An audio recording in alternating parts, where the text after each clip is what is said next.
Hello नमस्कार, जय हिंद साथियों। मैं उमा शंकर गुप्ता आप सभी का स्वागत करता हूं आपके अपने YouTube channel Shri Rama academy में। साथियों, आज के इस सेशन में हम लोग मध्य प्रदेश की पंचायती राज व्यवस्था और नगरीय व्यवस्था, नगरीय शासन, इस पर विस्तार से चर्चा करेंगे। यह बहुत ही महत्वपूर्ण टॉपिक है। मध्य प्रदेश लोक सेवा आयोग का जो एग्जाम है एमपीपीएससी प्री के लिए ये बहुत इंपॉर्टेंट है। क्यों इंपॉर्टेंट है? क्योंकि जो उसका सिलेबस दिया हुआ है उसमें यूनिट नंबर जो 5 है उसमें 5A में सीधा सीधा राज्य की संवैधानिक व्यवस्था में मध्य प्रदेश की पंचायती राज एवं नगरीय शासन व्यवस्था सीधा सीधा टॉपिक दिया हुआ है। तो एक या दो क्वेश्चन इस चैप्टर से आज के सेशन से आएंगे ही आएंगे। ठीक, इसके पहले मैंने 2 वीडियो जो बनाए हैं वह भी बहुत महत्वपूर्ण है, क्योंकि वहां पंचायती राज का बेस, पूरा हिस्टोरिकल बैकग्राउंड और फिर 73वां 74वां संविधान संशोधन हमने विस्तार में समझा है। सारे अनुच्छेदों को हमने ट्रिक से याद की है। तो आप लोग उसे चेकआउट करिए और इसे कंटिन्यू करिए। तो चलिए शुरू करते हैं। मध्य प्रदेश में पंचायती राज व्यवस्था। तो सबसे पहले संरचना देख लेते हैं कि मध्य प्रदेश में त्रिस्तरीय पंचायती राज व्यवस्था को लागू किया गया था 73वें संविधान संशोधन 1992-93 में। ठीक, तो संरचना में पहले तो हमने इसे 2 पार्ट में डिवाइड कर दिया कि ग्रामीण क्षेत्र है और नगरीय क्षेत्र है। ग्रामीण क्षेत्र में 3 स्तर, नगरीय क्षेत्र में 3 स्तर। जो ग्राम स्तर पर है उसे ग्राम पंचायत, ब्लॉक लेवल पे या खंड स्तर पर जनपद पंचायत और डिस्ट्रिक्ट लेवल पर जिला स्तर पर जिला पंचायत। यहां पर नगर पंचायत, नगर पालिका और नगर निगम हमने 3-3 स्तर में ग्रामीण क्षेत्र को और नगरीय क्षेत्र को हमने डिवाइड कर दिया ताकि ये विकेंद्रीकरण हो सके और शासन व्यवस्था बनाई जा सके। ठीक है, तो जो ये त्रिस्तरीय पंचायती राज व्यवस्था है वह मध्य प्रदेश पंचायती राज अधिनियम 1993 के अंतर्गत लागू की गई। सर ये कौन सा अधिनियम है? आपने तो 73वां संविधान संशोधन 1992-1993 पढ़ाया था। तो साथियों, वो जो संशोधन हुआ है वह संवैधानिक मान्यता हेतु हुआ है और पूरे देश में लागू करने के लिए बाध्य किया गया है राज्यों को। आपको यहां पे सबसे पहले समझना है कि जो ये पंचायती राज है यह राज्य का विषय है, राज्य का विषय है। तो कार्य करने का अधिकार किसका है? राज्यों का। तो राज्यों की जो विधान सभाएं हैं उनमें इस अधिनियम को पारित होना जरूरी है। तो हर राज्य अपने अपने राज्य में इस अधिनियम को पारित किए। तो मध्य प्रदेश में कब पारित हुआ इसकी डिटेल देखते हैं।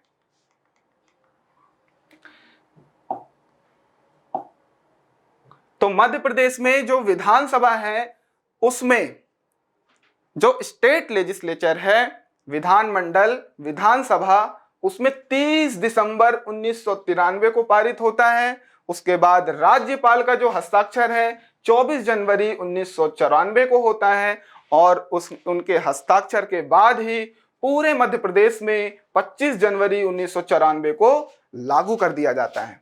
वहां पे हमने जो डेट्स पढ़ी थी वह संसद में लागू होता है, लोकसभा में लागू हुआ, लोकसभा में पारित हुआ, पहले बिल आया, बिल के बाद बिल को हमने पेश किया लोकसभा में पारित, फिर राज्यसभा में पारित, फिर राष्ट्रपति का हस्ताक्षर, उसके बाद पूरे देश में उसे लागू करने के लिए बोल दिया जाता है राज्यों को। यहां पे जब मध्य प्रदेश में आती है बात तो मध्य प्रदेश के विधानसभा में 30 दिसंबर 1993 को लागू पारित किया जाता है। फिर राज्यपाल के हस्ताक्षर 24 जनवरी को 1994, उसके बाद 25 जनवरी को 1994 में पूरे देश में लागू कर दिया जाता है। 25 जनवरी को ही क्यों चुना गया? क्योंकि 25 जनवरी को राष्ट्रीय मतदाता दिवस मनाया जाता है। ये आपको एक्स्ट्रा फैक्ट में याद रखना है। ठीक, नेशनल वोटर्स डे कब मनाया जाता है? 25 जनवरी, याद रखोगे। तो हम लोग थोड़ा सा हिस्टोरिकल बैकग्राउंड पे वापस आते हैं। जो मध्य प्रदेश की हिस्टोरिकल बैकग्राउंड है कि मध्य प्रदेश में पंचायती राज कब कैसे क्या हुआ, उस पर भी चर्चा करेंगे। पहले ये त्रिस्तरी को आप लोग स्क्रीनशॉट ले लो, नोट डाउन कर लो। ठीक, आगे बढ़ते हैं। अब मध्य प्रदेश में पंचायती राज व्यवस्था की विकास क्रम की बात करेंगे कि कब कौन सा प्रस्ताव आया, पारित हुआ, कहां पे कैसे पंचायती राज स्थापित की गई। तो इस विकास क्रम को हमने दो भागों में डिवाइड किया है, पहला ब्रिटिश कालीन और दूसरा स्वतंत्रता के बाद। यह हिस्टोरिकल बैकग्राउंड चल रहा है एमपी को आधार बनाते हुए। ठीक है, तो सबसे पहले ब्रिटिश कालीन विकास को समझेंगे। इसमें 1864, आपको पिछले वीडियो का आपको याद आ रहा होगा कि मैंने बताया था सबसे पहले चोल वंश ने, प्राचीन भारत में चोल वंश ने स्थानीय स्वशासन की स्थापना की। उसके बाद ब्रिटिश काल में 1864 में भारत सरकार के द्वारा एक प्रस्ताव पारित किया जाता है। ठीक है, पहली बार भारत सरकार, ब्रिटिश भारत सरकार के द्वारा एक प्रस्ताव पारित किया जाता है। वह प्रस्ताव 1864 में पारित किया जाता है।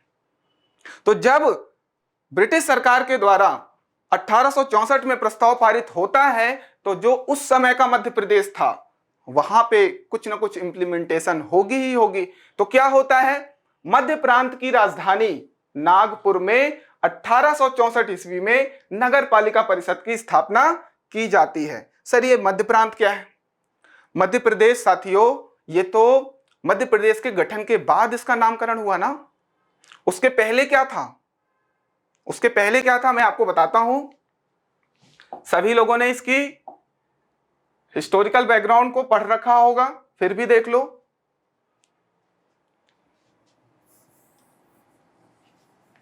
ये है हमारा मध्य प्रदेश।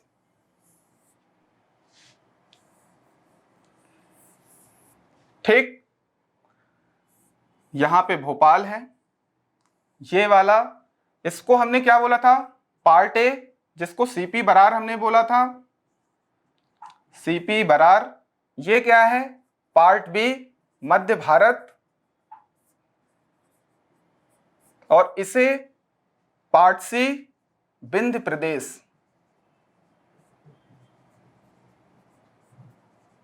इसकी राजधानी रीवा, इसकी राजधानी नागपुर और इसकी राजधानी इंदौर और ग्वालियर। 6-6 महीने। ठीक, यहां पे क्या बात कर रहा है? मध्य प्रांत की राजधानी नागपुर में पहली बार 1864 में नगर पालिका परिषद की स्थापना की गई। तो कहां है नागपुर? सीपी बरार वाले हिस्से में।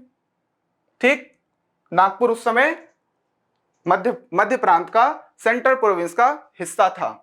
छत्तीसगढ़ भी हमारे मध्य प्रदेश का हिस्सा था, बहुत सारा हिस्सा था मध्य प्रदेश का। ये तो बाद में टूटा ना, जब मध्य प्रदेश का गठन हुआ और फिर आगे इसके जिले बने, है ना, अलग अलग प्रांत बने, छत्तीसगढ़ अलग हुआ। तो यहाँ पे नागपुर में नगर पालिका परिषद की स्थापना होती है 1864 में। क्लियर है? इसके बाद हमने क्या पढ़ा था? हमने पढ़ा था 1870 में लॉर्ड मेयो के द्वारा स्थानीय स्वशासन को कार्यात्मक और वित्तीय स्वायत्तता दी गई। ठीक, और उसके जस्ट बाद 1882 में लॉर्ड रिपन के द्वारा एक प्रस्ताव पारित किया जाता है, जिसे स्थानीय स्वशासन का मैग्ना कार्टा कहते हैं। याद आ रहा है आपको? अब वहां पे जब प्रस्ताव रिपन के द्वारा पारित किया गया, तो मध्य प्रदेश में क्या हुआ? मध्य प्रदेश में ग्रामीण और नगरीय दोनों क्षेत्रों में विकास किया गया। इसी के अनुरूप मध्य भारत में स्थानीय स्वशासन अधिनियम 1883 पारित करके लागू कर दिया गया।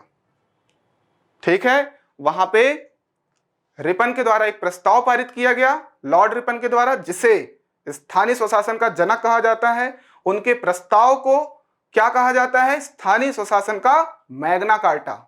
और क्यों कहा जाता है? क्योंकि उन्होंने पहली बार स्थानीय स्वशासन हेतु उपखंडों और जिला बोर्डों की स्थापना की थी, और प्रस्ताव में उन्होंने पारित करने के बाद उसे लागू भी किया था। इसलिए उन्हें जनक कहा जाता है स्थानीय स्वशासन का। तो उन्हीं के प्रस्ताव के बाद मध्य भारत स्थानीय स्वशासन अधिनियम 1883 पारित भी किया जाता है और लागू भी किया जाता है। मध्य भारत कहां है? मध्य भारत जो पार्ट बी वाला था हमारा, अभी मैंने जो डायग्राम बनाया था। क्लियर है? आगे बढ़ते हैं।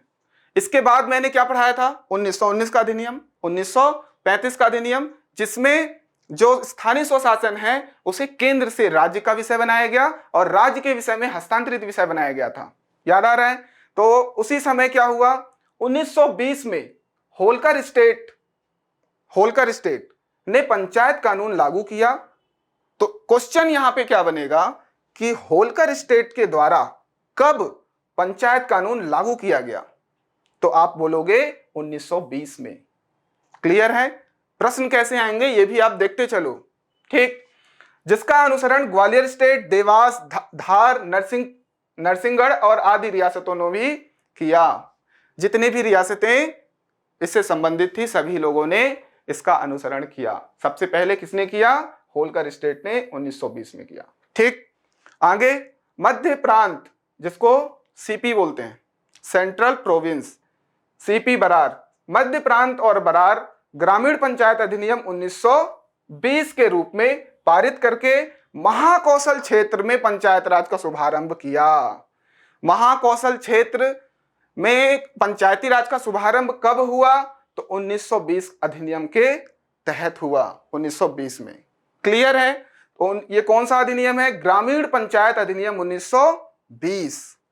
इन सभी पॉइंट्स को ध्यान रखना है। क्यों? क्योंकि ये सिलेबस में डायरेक्टली दिया हुआ है मध्य प्रदेश का पंचायती राज। आगे बढ़ते हैं।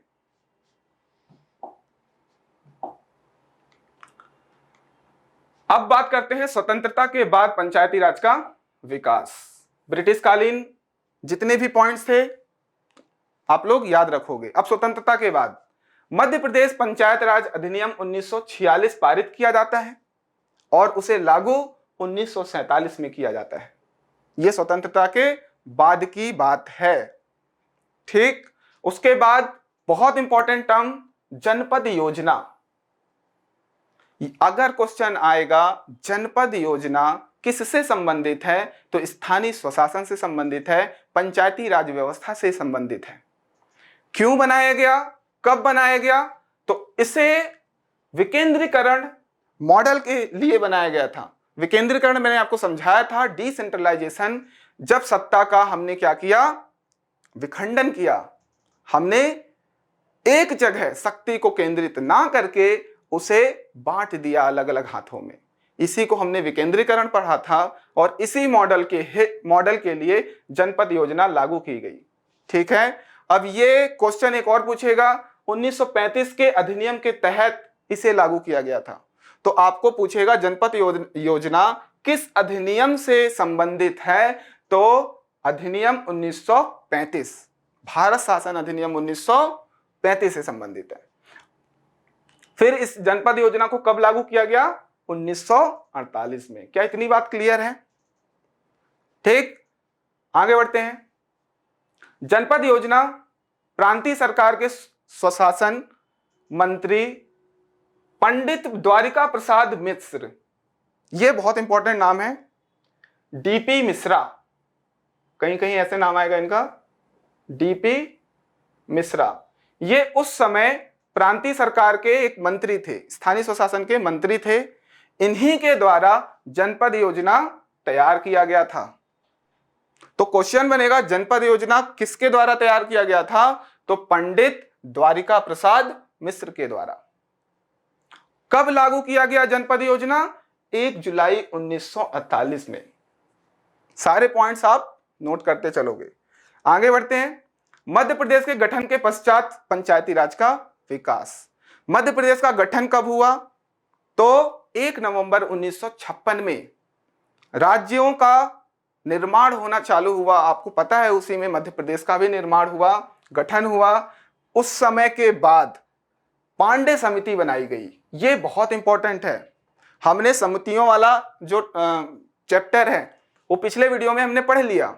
हमने बहुत इंपॉर्टेंट बलवंत राय मेहता समिति पढ़ी, अशोक मेहता समिति पढ़ी, जीवीके राव समिति पढ़ी, है ना, सिंघवी समिति पढ़ी, थुंगन समिति पढ़ी। तो जब बलवंत राय मेहता समिति आई थी तो वो भारत सरकार के द्वारा लाया गया था, ठीक है, केंद्र सरकार के द्वारा। तो जब वो लाया गया तो राज्य सरकार का भी कुछ फर्ज बनता है। तो इन्होंने हमारे मध्य प्रदेश की जो सरकार थी, उन्होंने एक समिति का निर्माण कराया जिसका नाम था पांडे समिति। पूरा नाम था काशी प्रसाद पांडे समिति, जिसके अध्यक्ष कौन थे? काशी प्रसाद पांडे। क्लियर? यह किसके अनुरूप बनाया गया है? जब बलवंत राय मेहता समिति बनाई गई थी, ठीक। केंद्र में मेहता समिति के अनुरूप मध्य प्रदेश में भी काशी प्रसाद पांडे की अध्यक्षता में 15 सदस्यीय समिति गठित की गई। प्रश्न क्या क्या बनेंगे कि पांडे समिति किससे संबंधित है? तो मध्य प्रदेश की पंचायती राज से संबंधित है, ठीक है। किसके अनुरूप इसे गठित किया गया था? तो बलवंत राय मेहता समिति के अनुरूप इसे गठित किया गया था। इस समिति में कितने सदस्य थे? तो इस समिति में 15 सदस्य थे। ये सारे पॉइंट्स क्लियर होना चाहिए। कब ये अधिनियम कब आया? तो 1962 में आया, मध्य प्रदेश पंचायत राज अधिनियम 1962, 1962। क्लियर? अब इसका उद्देश्य क्या था? राज्य में एक समान पंचायत राज कायम करने का सुझाव देना कि कैसे हम पूरे राज्य में पंचायत राज को इंप्लीमेंट करें। साथियों, यहां पे आपको समझना होगा, केंद्र में जब 73वां 74वां संविधान संशोधन हुआ तो वो केंद्र के द्वारा किया गया, उसे संवैधानिक दर्जा देने के लिए किया गया। जब संवैधानिक दर्जा मिल गया तो राज्यों को बाध्य होना पड़ा कि आपको पंचायती राज व्यवस्था लागू करनी पड़ेगी। तो राज्य का विषय होने के नाते राज्य सरकारें समितियां बना रही हैं कि कैसे इस पूरे के पूरे राज्य में हर गांव में ग्राम पंचायत का निर्माण किया जाए, मतलब पंचायती राज व्यवस्था को इंप्लीमेंट किया जाए। उस हेतु पांडे समिति का गठन किया गया है, ठीक है, काशी प्रसाद पांडे। आगे बढ़ते हैं।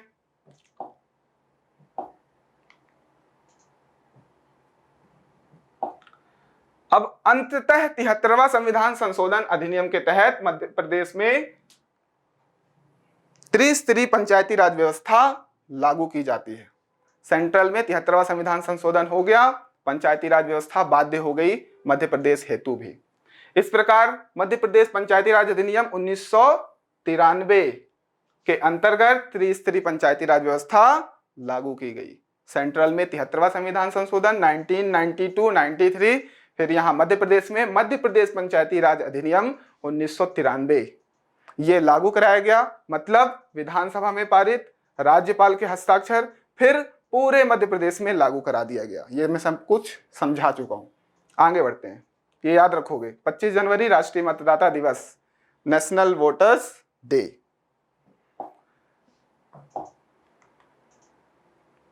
अब संरचना देखो, जो हमारा ग्रामीण स्थानीय स्वशासन है। स्थानीय स्वशासन को हमने दो पार्ट में डिवाइड किया गया था, है ना, रूरल मतलब ग्रामीण और अर्बन मतलब नगरीय शहरी क्षेत्र। तो हम लोग सबसे पहले ग्रामीण की देखते हैं। ग्रामीण स्थानीय स्वशासन, ठीक, 3 स्तर थे। एक तो था ग्राम पंचायत, एक जनपद पंचायत और एक जिला पंचायत। तो हमारे मध्य प्रदेश में कुल 23,925 ग्राम पंचायतें हैं, फिर 313 जनपद पंचायतें हैं और 52 जिला पंचायतें हैं। 52 जिला हैं तो 52 जिला पंचायतें हैं, ठीक। ये है हमारा डिस्ट्रिक्ट लेवल पर, यह है हमारा ब्लॉक लेवल पर, मतलब 313 ब्लॉक हैं, ठीक। और यह है हमारा गांव लेवल पर, ग्राम लेवल पर, ठीक है, विलेज लेवल पर।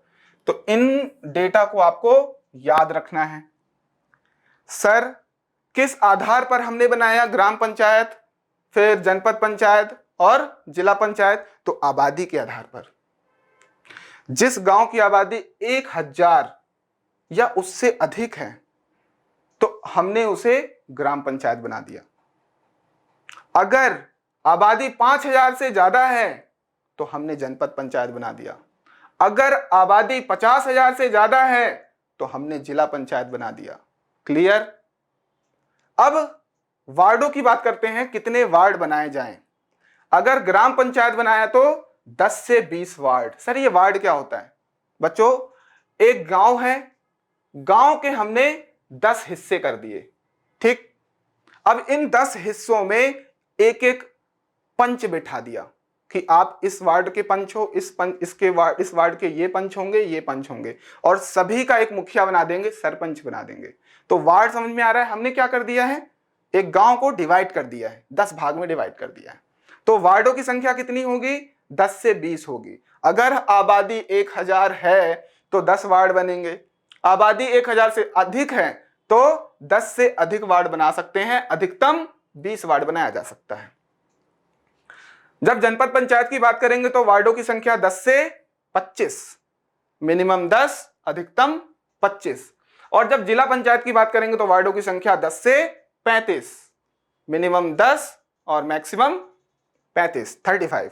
कार्यकाल की बात करें तो 5-5 वर्ष सभी के हैं, ठीक, और न्यूनतम आयु 21 वर्ष, ठीक है। ये सब कार्यकाल और ये न्यूनतम आयु किसकी है? वही जो ग्राम पंचायतों में खड़े होंगे, जनपद पंचायतों में खड़े होंगे, जो निर्वाचित सदस्य होंगे, जिला पंचायतों में जो खड़े होंगे, जैसे कि सरपंच और पंच वगैरह, ठीक है, पार्षद वगैरह।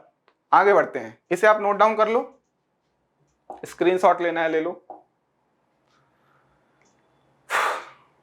आगे बढ़ते हैं। अब ग्राम पंचायत को थोड़ा सा डीप में देखते हैं। ग्राम पंचायत, मैंने जनसंख्या बता दिया कि 1000 से अधिक आबादी है तो ग्राम पंचायत का निर्माण होगा। एक चीज इसमें सबसे निम्न तल है, और अगर उच्च तल की बात करेंगे तो ग्रामीण लेवल पर उच्च तल जो होगा वो जिला पंचायत होगा, और ओवरऑल करते हैं तो नगर निगम होगा, ठीक। अगर शहरी और ग्रामीण दोनों की बात करते हैं तो नगर निगम उच्च तल होगा, सबसे निम्न तल ग्राम पंचायत। वार्डों की संख्या मैंने बता दिया। अब ये अगला पॉइंट देखो, प्रमुख। कौन प्रमुख है यहाँ पे? तो सरपंच सबसे प्रमुख है, उसके बाद उप सरपंच है, उसके बाद पंच है। यही पूरा, इससे हमारा पूरा क्या बन जाएगा? ग्राम पंचायत बन जाएगा, ठीक। तो सरपंच होता है, उप प्रमुख जो होता है उसे उप सरपंच कहते हैं, और ग्राम पंचायत के वार्डों के सदस्यों को पंच कहा जाता है, ठीक। अब इसमें एक पोस्ट और होती है, एक पद और होता है जिसको सचिव बोलते हैं। ये सचिव जो है ये शासकीय कर्मचारी होता है जो कि एग्जाम दे करके आता है। इसे चुनाव द्वारा चुना नहीं जाता है, इलेक्शन द्वारा नहीं चुना जाता है, ये एग्जाम दे करके नियुक्त किया जाता है, ठीक, जो कि पंचायत सचिव के नाम से जाना जाता है। अब बात करते हैं चुनाव की। चुनाव प्रक्रिया कैसी होती है? तो इससे आप ध्यान देना, जो सरपंच होता है और पंच होता है, सरपंच और पंच, इनका चुनाव प्रत्यक्ष रूप से होता है, प्रत्यक्ष रूप से, डायरेक्टली, मतलब वयस्क मताधिकार के द्वारा, हम लोगों के द्वारा। और वयस्क मताधिकार मतलब 18 साल की से उम्र जिसकी ज्यादा है वह वोट दे सकता है, तो इसे बोलते हैं वयस्क मताधिकार, ठीक। तो सरपंच और पंच का जो चुनाव है वह प्रत्यक्ष रूप से जनता के द्वारा चुना जाएगा, वयस्क मताधिकार के द्वारा चुना जाएगा। और वहीं जो उप सरपंच है उसका चुनाव, जो यहाँ पे पंच हमने चुन लिए हैं उन्हीं में से एक उप सरपंच चुना जाता है, उन्हीं पंचों के द्वारा, सर्वसम्मति के द्वारा, सबकी सहमति होगी तो उसमें से एक पंच को उप सरपंच का दर्जा दिया जाएगा, जो सरपंच की अनुपस्थिति में कार्य करेगा। क्लियर है? तो इस तरीके से चुनाव प्रक्रिया होती है। और अगर सरपंच उप सरपंच को हटाना है तो अविश्वास द्वारा हटा सकते हैं। इतनी बात आपको ग्राम पंचायत में याद रखनी है। इसके अलावा एक पॉइंट, इंपॉर्टेंट पॉइंट है जो कि है पंचायतों के आरक्षण से संबंधित।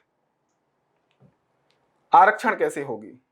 साथियों याद करो, जब हम लोग समितियां पढ़ रहे थे तो वहां पे अलग अलग समितियों ने अपने अपने सुझाव दिए थे, तो उसमें एक सुझाव ये भी दिया था कि महिलाओं को 1/3 आरक्षण दिया जाए, 33% आरक्षण दिया जाए, और SC ST वर्ग को भी जनसंख्या के अनुपात में आरक्षण दिया जाए। उनकी इन्हीं सभी बातों को माना गया, इंप्लीमेंट किया गया। तो देखिए कैसे किया गया। तो पंचायती राज संस्थाओं में अनुसूचित जाति जनजाति को आरक्षण उनकी जनसंख्या के अनुपात में प्रदान किया गया। ये सेम चीज ले ली गई। पर कुल आरक्षित स्थानों में 1/3 स्थान, 1/3 स्थान अनुसूचित जाति जनजाति वर्ग की महिलाओं को रखा गया। समझो इसको, 1/3 जो स्थान है वह कुल सीटों का नहीं है। जो आरक्षित सीट हैं, मान लेते हैं 100 सीटें हैं, 100 में से 50% सीटें, मतलब 50 सीटें आरक्षित हैं। एससी के लिए, एसटी के लिए, महिलाओं के लिए, सबके लिए आरक्षित हो गई 50% सीटें। इन्हीं में से 1/3 सीटें अनुसूचित जाति और जनजाति की महिलाओं के लिए आरक्षित होंगे, ऐसा प्रावधान किया गया।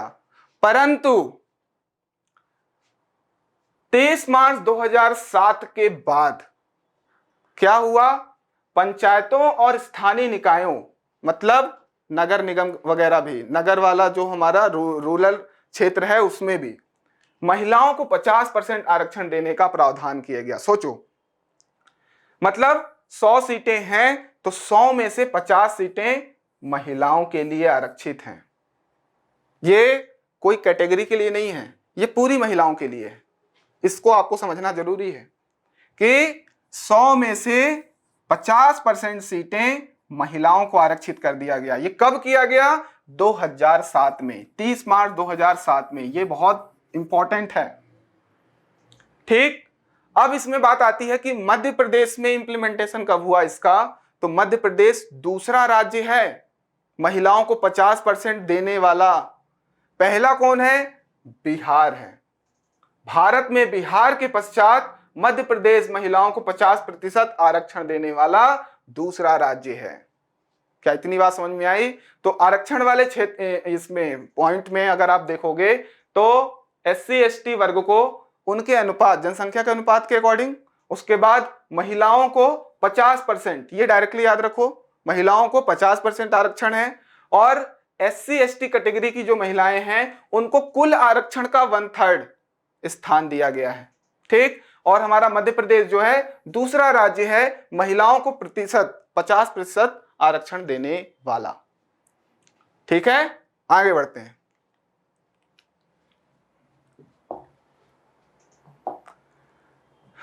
एक और इंपॉर्टेंट पॉइंट है हमारा इसमें, ग्राम स्वराज। साथियों, ग्राम पंचायत के अंदर ग्राम स्वराज की बात कर रहा है, इतना याद रखना। त्रिस्तरीय में जो ग्राम पंचायत है उसी के अंदर ग्राम स्वराज। अब ये क्या है, इसे देखो। मध्य प्रदेश देश का पहला ऐसा राज्य बना जिसमें 26 जनवरी 2001 में संपूर्ण प्रदेश में ग्राम स्वराज की स्थापना की गई, जिसका उद्देश्य था पंचायतों में मौजूद दोषों को दूर करना। इसे समझो, ग्राम पंचायतें ऑलरेडी स्टैब्लिश्ड हो चुकी हैं, उसमें जो कमियां हैं, जो दोष हैं, उसको खत्म करने हेतु या उसको कम करने हेतु ग्राम स्वराज की स्थापना हुई। और मध्य प्रदेश पहला राज्य है जो ग्राम स्वराज्य को स्थापित किया। प्रश्न क्या क्या बनेंगे, ग्राम स्वराज्य को किस राज्य के द्वारा सर्वप्रथम स्थापित किया गया, तो मध्य प्रदेश। ठीक, और इसका उद्देश्य क्या था, पंचायतों में मौजूद दोषों, पंचायतों में मौजूद कमियों को दूर करना। उसके बाद आती है बात ग्राम न्यायालयों की। ग्राम पंचायत बना दिया गया। पंचायत, ग्राम पंचायत क्यों बनाया गया कि कहाँ नाली बनी, कहाँ हैंडपंप लगाया गया, नहीं लगाया गया, तो इससे संबंधित जो भी समस्या होगी उसके समाधान हेतु हमने पंचायत राज को स्थापित कर दिया। परंतु क्या होगा अगर हमने नाली बना दी जो किसी के घर के सामने से निकल रही है और वो ओवरफ्लो हो रहा है, तो वो अपनी समस्या को किसके पास लेकर के जाएगा, तो समस्याओं के समाधान हेतु ग्राम न्यायालयों के पास जाएगा कि भैया ऐसे नहीं चलेगा। दो लोगों का झगड़ा हो गया गांव में, तो किसके पास जाएगा, ग्राम न्यायालय के पास जाएगा। इसकी स्थापना हेतु कुछ फैक्ट्स देखो। मध्य प्रदेश ग्राम न्यायालय अधिनियम 1996, 1996 ये से याद रखो इस डेट को कि कब मध्य प्रदेश में ग्राम न्यायालय अधिनियम लाया गया, तो 1996 में मध्य प्रदेश ग्राम न्यायालय अधिनियम। इसके अंतर्गत 26 जनवरी 2001 को 219 ग्राम न्यायालयों की स्थापना की गई। देखो कब अधिनियम आया, 1996 में, और इस अधिनियम को इंप्लीमेंट कब किया गया, मतलब लागू कब किया गया, तो 26 जनवरी 2001 को कितने ग्राम न्यायालयों की स्थापना की गई, एक साथ 219 ग्राम न्यायालयों की स्थापना की गई।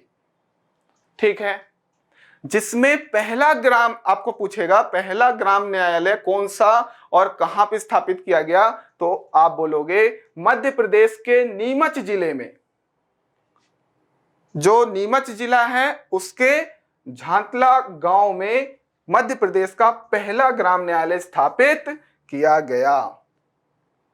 यह ग्राम न्यायालय जो है यह स्टेट गवर्नमेंट के द्वारा स्थापित की गई है, राज्य सरकार के द्वारा स्थापित की गई है। यह जो अधिनियम है यह भी राज्य सरकार के द्वारा लाया गया है, जो 1996 में लाया गया।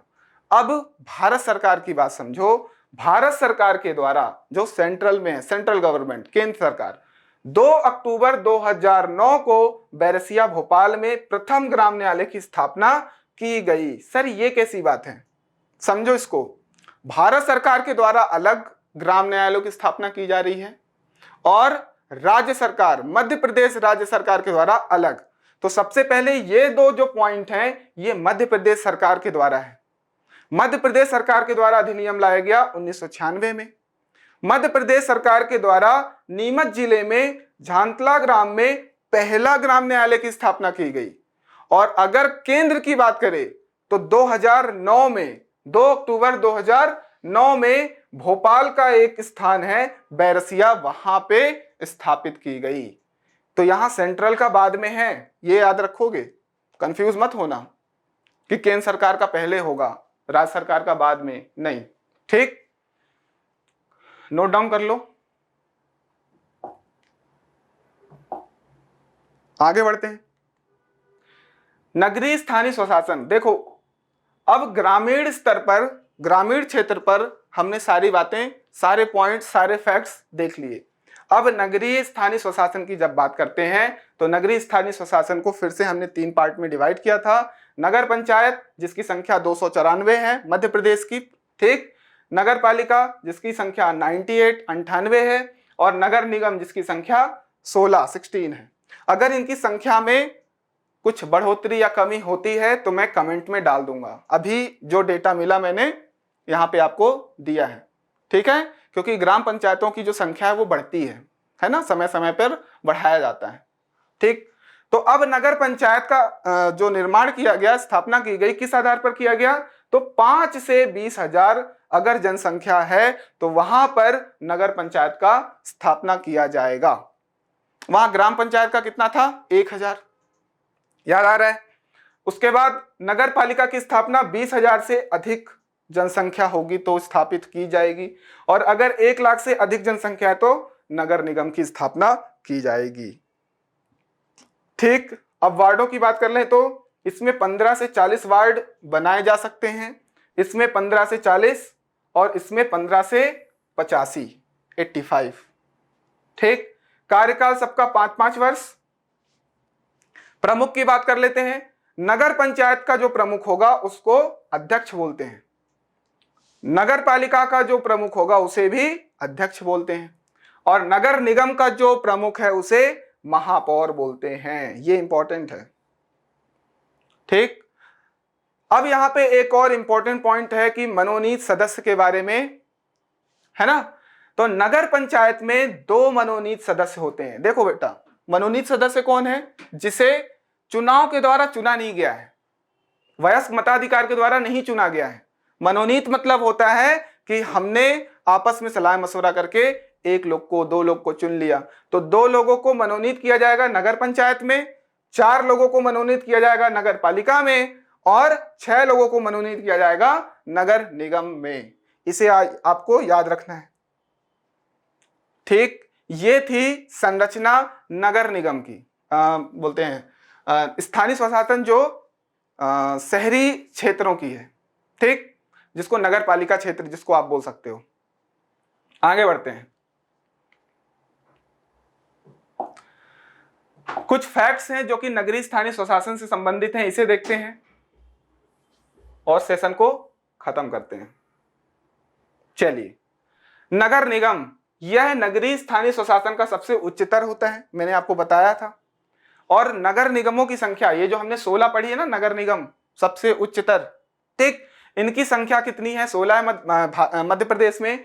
भोपाल, इंदौर, उज्जैन, देवास, सिंगरौली, सागर, कटनी, रतलाम, जबलपुर, ग्वालियर, रीवा, सतना, बुरहानपुर, खंडवा, मुरैना और छिंदवाड़ा। याद रखोगे, इन्हें याद रखना है। आपको 4 ऑप्शन दे सकता है कि इनमें से कौन सा नगर निगम नहीं है, ठीक, अन्य जिलों के नाम दे देगा तो आप कंफ्यूज हो जाओगे, इनको याद करना है। कुछ महत्वपूर्ण तथ्य देखते हैं, इंपॉर्टेंट फैक्ट जो कि नगरीय स्थानीय स्वशासन से संबंधित है। मध्य प्रदेश का प्रथम नगर पालिका अधिनियम 1956, ये इंपॉर्टेंट कि मध्य प्रदेश, अभी मध्य प्रदेश बोल रहा है मतलब मध्य प्रदेश का गठन हो चुका है। मध्य प्रदेश का प्रथम नगर पालिका अधिनियम कब आया? 1956 में। और मध्य प्रदेश का गठन कब हुआ? 1956 में, 1 नवंबर 1956 में लागू किया गया। इसके तहत नगर निगमों की गठन की गई। अगला, मध्य प्रदेश इस अधिनियम का अनुपालन करने वाला देश का प्रथम राज्य बना। देखो साथियों, नगर पालिका वाले से संबंधित सेंट्रल लेवल पे भी अधिनियम आए, पारित हुआ, ठीक, तो मध्य प्रदेश जो है प्रथम राज्य बनता है इसका अनुपालन करने वाला, 1956 में जो अधिनियम आया था, ठीक। 74वें संविधान संशोधन विधेयक 1992-93 का अनुसरण करते हुए मध्य प्रदेश में नगर पालिका निगम संशोधन अधिनियम 1994 पारित किया गया। क्लियर? मध्य प्रदेश नगर पालिका निगम अधिनियम 1994।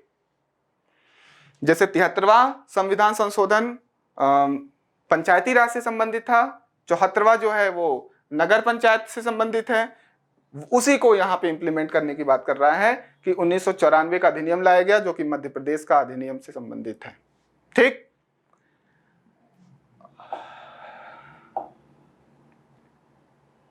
उसके बाद मध्य प्रदेश भारत का पहला राज्य है जिसने स्थानीय निकायों में राइट टू रिकॉल का प्रावधान किया। राइट टू रिकॉल, यह भी इंपॉर्टेंट फैक्ट है कि राइट टू रिकॉल को लाने वाला प्रथम राज्य मध्य प्रदेश, जो कि स्थानीय निकायों में लाया गया, ठीक। इसका मतलब क्या है? इसमें जो अधिकार है वह जनता को दिया गया और अधिकार का अनुप्रयोग सबसे पहले अनूपपुर जिले में पल्लवी पटेल नाम की महिला को दिया गया। तो प्रश्न बनेगा, राइट टू रिकॉल स्थापित करने वाला पहला राज्य मध्य प्रदेश और पहली महिला अनुप्रयोग हेतु जिसे बनाया गया तो पल्लवी पटेल कहां से संबंधित है? तो अनूपपुर जिले से, ठीक है। इसमें क्या हो रहा है बेटा? राइट टू रिकॉल में जो अधिकार है वो जनता को दिया जा रहा है, बाद में इसको खत्म कर दिया गया था जनता के द्वारा ही, ठीक।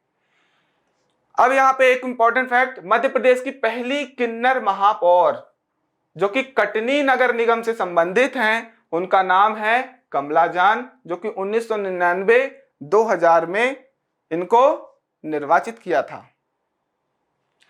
फिर 2009 में नगरीय निकाय के चुनाव में सागर नगर निगम की महापौर किन्नर कमला बुआ को चुना गया।